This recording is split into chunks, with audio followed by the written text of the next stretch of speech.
আমি খলিলুর রহমান সাহেবকে যেদিন অ্যাপয়েন্ট করা হয়েছে, আমি USCIS and department of homeland সিকিউরিটিতে আমি ক্লিয়ারেন্স নিয়েছি আমার অ্যাটর্নি দ্বারা, সেখানে চলে এসছে উনি আমেরিকান সিটিজেন না। এর পরেও উনাকে অজিত দোভাল, ওয়াকারুজ্জামান এবং ভারতীয় লেসপেন্সার বিএনপি নেতা সালাউদ্দিন, গোরখদক আব্বাস, মির্জা ফখরুল ইসলাম আলমগীর এরা পাগল হয়ে গেছে খলিলুর রহমানকে আমেরিকান নাগরিক বানানোর জন্য। রুমিন ফারহানা হচ্ছে একটা বেশ্যা, একেবারে সঠিক বেশ্যা, ভারতীয় বেশ্যা, ইন্ডিয়ান বেশ্যা, মালাউনি বেশ্যা, একটা উচ্ছিষ্ট সামাজিক পতিতা। এই নডি রুমিন, সে বলে ইউনূস সরকার সার্বিকভাবে ব্যর্থ, ইউনূস সরকার দেশের কোনো উন্নতি করে না এবং যে কোনো মূল্যে ইউনূসকে তাড়াতাড়ি সরাইয়া তাড়াতাড়ি একটা নির্বাচন দেওয়া হোক, যাতে ওর বাতা ভারত এসে এখানে একটা ভাগ বসাইতে পারে। আজকে আপনি নিশ্চয়ই জানেন যে প্রধান উপদেষ্টার সাথে 3 বাহিনীর প্রধান বৈঠক করেছে। সেই বৈঠকে স্বরাষ্ট্র উপদেষ্টা উপস্থিত ছিলেন, পররাষ্ট্র উপদেষ্টা উপস্থিত ছিলেন, জাতীয় নিরাপত্তা উপদেষ্টা উপস্থিত ছিলেন। স্বরাষ্ট্র এবং জাতীয় নিরাপত্তা আমরা মোটা দাগে বুঝি, পররাষ্ট্র কেন? এবং নিরাপত্তা উপদেষ্টা তার একটা ইন্টারভিউ বা তার একটা স্পিচে উনি বলেছেন যে আমি মনে করি আরাকান আর্মির সঙ্গে আমাদের আলোচনা হতে পারে। এবং এই কথা বলতে গিয়ে কেঁচো খুঁড়তে সাপের মতন বের হলো যে 1 মাস আগে, এখন থেকে 1.5 মাস 2 মাস আগে জান্তা সরকার বাংলাদেশ সরকারকে চিঠি দিয়েছে যে তারা এভাবে নন স্টেট অ্যাক্টরের সঙ্গে যোগাযোগ রাখতে পারে না। আমাদের 22 জন না 23 জন উপদেষ্টা, আমি সঠিক জানি না, এর মধ্যে এই নিরাপত্তা উপদেষ্টা টেস্টা সব ধরে আমি বলছি 50 or 60% বিদেশি নাগরিক। আপনি আমাকে বলতে পারেন আমি এত কনফিডেন্টলি কিভাবে বলছি, তাদের কাগজ বা পাসপোর্ট আমার কাছে আছে কিনা? না, নাই। কিন্তু এই যে কনফিডেন্টলি বলছি, কোনো প্রতিবাদ কিন্তু আসছে না। খুব টেকনিক্যালি কথাটা এড়ানোর চেষ্টা হচ্ছে। মুখপাত্র বলছে, প্রেস সচিব বলছে যে যারা দাবি করছে তারা প্রমাণ করুক। উনি তো এক কথা বলে দিতে পারেন, না আরে কেউ বিদেশি না, আমাদের একজন উপদেষ্টাও বিদেশি না, সব দেশি উপদেষ্টা, কারো ডুয়েল সিটিজেনশিপ নাই। এটা কিন্তু বলছে না। কয়েকজনের ব্যাপারে আমরা খুব শক্তভাবে জানি যারা বিদেশ থেকে এসে 20 বছর 30 বছর 25 বছর বিদেশে কাটিয়ে বাংলাদেশে এসে উপদেষ্টার দায়িত্ব নিয়েছে, ঠিক না? ঠিক তো। এই নিরাপত্তা উপদেষ্টা যিনি বিদেশি নাগরিক, তার কাছে আমাদের 3 বাহিনীর প্রধান রিপোর্ট করবে, এত সহজ তো হওয়ার কথা না। মানবিক করিডোর অতীত যে উদাহরণগুলো আমাদের সামনে আসে, গাজা আমাদের সামনে আসে, ইসরায়েল ফিলিস্তিন আমাদের সামনে আসে, সিরিয়া, এগুলো তো খুব ভালো উদাহরণ। রাশিয়া ইউক্রেন, মানবিক করিডোরের নামে যে জায়গাটা খালি রাখা হয়, যে জায়গাটার মধ্যে খাদ্য পানীয় এবং অন্যান্য নিরাপদ মানে পোশাক সামগ্রী ওষুধ সামগ্রী যাওয়ার কথা, সেটা দিয়ে অস্ত্র যাবে না, সেই জায়গায় বম্বিং হবে না, সেই জায়গা আক্রমণের শিকার হবে না, এই গ্যারান্টি কেউ দিতে পারে না। কোনো দেশে এই গ্যারান্টি দিয়ে হয় নাই। সবখানেই ওই ভূমি আক্রমণের শিকার হয়েছে। আর মিয়ানমারের অবস্থাটা আরো বেশি কঠিন। রাশিয়া ইউক্রেন আপনি জানেন কার সঙ্গে আলোচনা করতে হবে, মিয়ানমারে আপনি আসলে কার সাথে আলোচনা করবেন? জান্তা সরকার আছে একদিকে, আরাকান আর্মি আছে আরেকদিকে। আরাকান আর্মিরা আবার রোহিঙ্গাদেরকে পছন্দ করে না। এখানে চীনের যেমন ইন্টারেস্ট আছে, আমেরিকার যেমন ইন্টারেস্ট আছে, ভারতের ইন্টারেস্ট আছে, রাশিয়ার ইন্টারেস্ট আছে, ইভেন ইসরায়েলের ইন্টারেস্ট আছে। সো এইরকম একটা মাল্টি ইন্টারেস্টেড জায়গা, সেখানে আপনি হিউম্যান করিডোরের কথা মানে মানবিক করিডোরের কথা বলছেন, এটা তো একটা বড় শঙ্কার কথা না? এবং আপনি বলছেন একটা অন্তর্বর্তীকালীন সরকার হয়ে, যেই সরকারটি এত বড় বড় পলিটিক্যাল পার্টি বাংলাদেশে আছে, তাদের কারোর সাথে কোনো আলোচনা করে নাই এবং তাদের নিজেদের মধ্যেও এই মানবিক করিডোরের ব্যাপারে এক ঐক্যমত্য নাই। যেমন পররাষ্ট্র উপদেষ্টা এক ভাষায় কথা বলেন, প্রেস সচিব অন্য ভাষায় কথা বলেন। সো তারা নিজেরাও খুব বেশি পরিষ্কার না। সো আজকে এই 3 বাহিনীর প্রধানের সঙ্গে স্বরাষ্ট্র, পররাষ্ট্র এবং নিরাপত্তা উপদেষ্টার যে বৈঠক, সেটা অত্যন্ত সিগনিফিক্যান্ট বলে আমি মনে করি। অনেকে বলেছেন করিডোরে নিয়ে আপনারা কথা বলছেন, কারোর সঙ্গে আলাপ করেন নাই। ওই অস্তিত্ববিহীন জিনিস নিয়ে আমরা কি করে আলাপ করবো? যার অস্তিত্ব নেই তার সঙ্গে সে বিষয়ে আলাপ কি করে হয়? আর আরেকটা কথা আপনারা শুনেছেন আমার জাতীয়তা নিয়ে, আমার একটাই ন্যাশনালিটি সিটিজেনশিপ, বাংলাদেশের সিটিজেনশিপ। আমি এখানে আসার আগে আমার পরিবারের সঙ্গে আমেরিকায় থেকেছি, কিন্তু আমার কোনো আমেরিকান পাসপোর্ট নাই। বাংলাদেশ ছাড়া অন্য কোনো দেশের জাতীয়তা আমার নাই। এখন আমাকে যদি বলা হয় যে আপনি জাস্ট বিকজ কেবলমাত্র আমি আমেরিকায় থেকেছি বলে যদি আমাকে বলা হয় আপনি বিদেশি নাগরিক, তাহলে তো কালকে তারেক রহমান সাহেবকে সেই কথা বলতে হয়। এটা তো আমি আবেদন করবো আপনার বুঝে শুনে কথা বলবেন। আমাকে যদি আপনার ঢিল করেন, সেই ঢিল কিন্তু অন্যর ওপর গিয়ে পড়তে পারে। আমি যেটা নই আমাকে সেটা বানাবেন না প্লিজ। আর পারলে প্রমাণ করেন, আদালতে গিয়ে প্রমাণ হবে। আমার একটা রাইট আছে তো বাংলাদেশি একজন নাগরিক হিসাবে। আপনারা যদি সেই রাইটটা রেসপেক্ট না করেন, আমি আপনাদের বলছি না, যে কথাগুলি উঠেছে সেটা খুব দুঃখজনক হবে। সেই কথাটি তাহলে যে কোনো লোকের উপর প্রযোজ্য হবে। সেই এলাকায় আমি তো জানি না জাতিসংঘ কোন দেশের সঙ্গে কার আলাপ হচ্ছে, আমাকে বলবো এখানে, তাই না? কিন্তু আমরা বুঝতে পারছি যে অন্য কোনো চ্যালেঞ্জ নাই। এখন আমরা দেবো কি দেবো না এটা আমার সার্বভৌম সিদ্ধান্ত। আচ্ছা, 2 নম্বর সাউথ সুদান, এটা নিয়ে আপনি একটা জিনিস মনে রাখবেন, জাতিসংঘ এই ধরনের বিষয় নিরাপত্তা পরিষদের সম্পূর্ণ সম্মতি না নিয়ে এই কাজটা করতে পারে না। বিশেষ করে 5টি ভেটো মেম্বারের সমর্থন ছাড়া জাতিসংঘ এই ধরনের কাজ করতে পারে না। যেমন ধরেন ইরাক কুয়েত যুদ্ধের সময় ইরাক ঢুকে পড়েছিল কুয়েতে, তারা ফেরত যাচ্ছে না। জাতিসংঘর নিরাপত্তা পরিষদে সবগুলো সদস্যের সম্মতি নিয়ে সিদ্ধান্ত হলো একটি জাতিসংঘ বাহিনী সেখানে যুদ্ধে অবতীর্ণ হয়ে ইরাকের সীমান্তের ভেতরে পাঠিয়ে দিবে ইরাকি সৈন্যদের। আমি সেই সিদ্ধান্ত যেদিন হয়, আমি সিকিউরিটি কাউন্সিলে নিজে বসেছিলাম, সবাই হাত তুলেছেন, কেবল কিউবা এতে ভোট দেয় নাই। জাতিসংঘ কখনই এই ধরনের কেসে নিরাপত্তা পরিষদের এখন আপনি আমাকে বলেন, যদি মিয়ানমারকে কেটে আরাকান বের করে নিতে হয়, চীন এবং রাশিয়া কি ভোট দিবে? তাদের তো 2টা ভেটো আছে।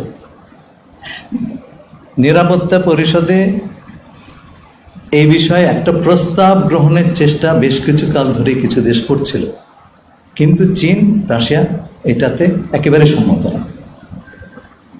আমি বলছি না রাখাইনকে কেটে দাও, আমি বলছি রাখাইন যে মানবিক অবস্থা সেইটা নিয়ে একটা রেজলিউশন বা একটা ডিসিশন নিরাপত্তা পরিষদে নেওয়ার চেষ্টা করেছিল, কিন্তু বিভিন্ন দেশ সেইটার সমর্থন চীন এবং রাশিয়া দেয় নাই। তো এগুলো করা সম্ভব না যদি জাতিসংঘের নিরাপত্তা পরিষদের সকল সদস্য চ্যাপ্টার 7 নামে একটা চ্যাপ্টার আছে জাতিসংঘ সনদে বল প্রয়োগের সংখ্যা, সেইটা ইনভোক করে যদি না করা যায় জাতিসংঘ কোনো যুদ্ধ বা ইত্যাদি জড়িত হতে পারে না, সম্ভব না। ওকে, আমি এরপরে খলিলুর রহমান সাহেবের ক্যারিয়ার নিয়ে কিছু কথা বলতে চাই।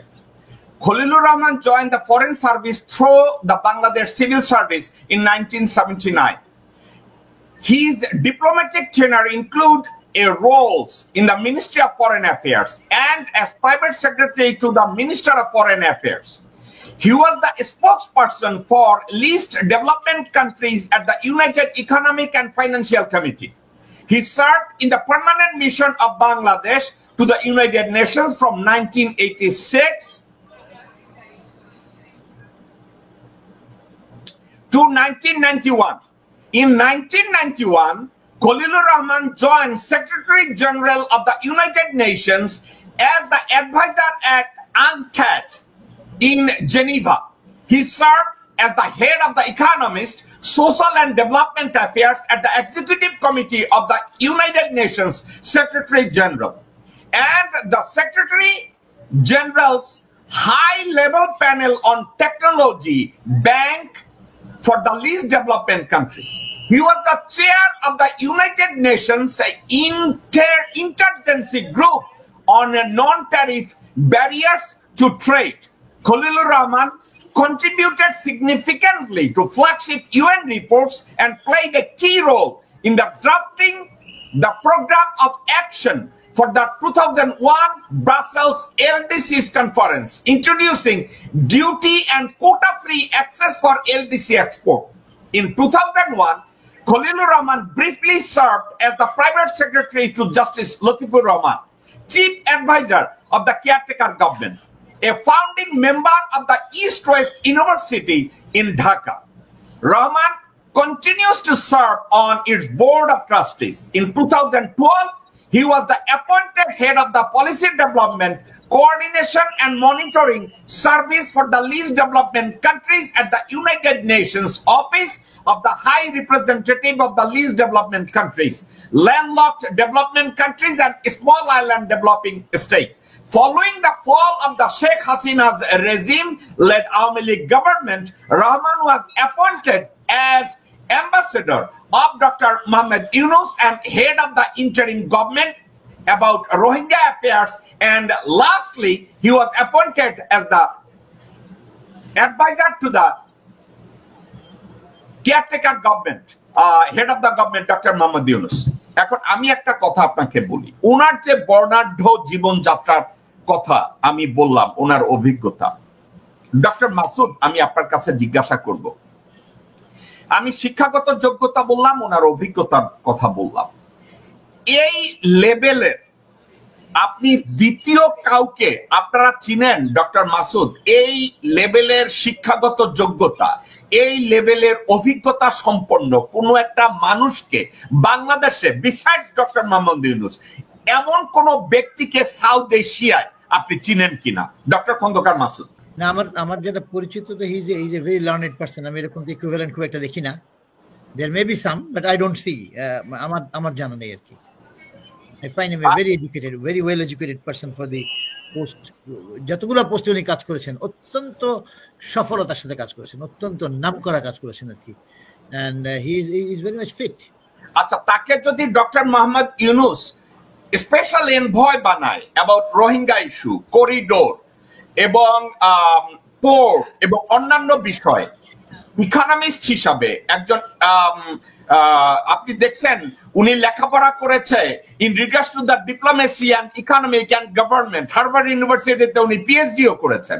এ ধরনের একজন যোগ্য ব্যক্তিকে বাদ দিয়ে উনার সামনে কি আপনি কখনো কম্পেয়ার করবেন? জেনারেল হাফিজ অথবা জেনারেল জহির, এই দুইজনকে কি ওনার সাথে আপনি কম্পেয়ার করতে পারেন? ডক্টর মাসুদ, আপনি কিন্তু তিনজনকেই চিনেন।